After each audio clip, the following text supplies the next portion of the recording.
Na-cite in contempt sa Kamara ang dating tauhan ng LTFRB na nag-akusang may katiwalian sa ahensya. 10 araw na idedetene sa Kamara ang dating executive assistant ng LTFRB na si Jeff Tumbado. Dahil daw yan sa pabago-bagong salaysay umano'y pagsisinungaling at hindi diretsong pagsagot sa pagdinig kanina sa Kamara. Pinanindigan ni Tumbado ang kanyang recantation o pagbawi sa mga naunang pahayag at hindi na idiniin si suspended LTFRB Chair Teofilo Guadis sa umano'y katiwalian. Sa halip itinuro niya ang isa pang executive assistant ni Guadis na nangongolekta umano sa mga kolorum.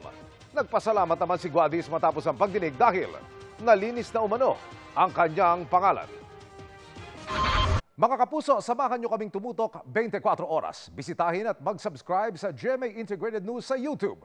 Sa mga kapuso abroad, bisitahin ang GMA Pinoy TV at www.gmanews.tv.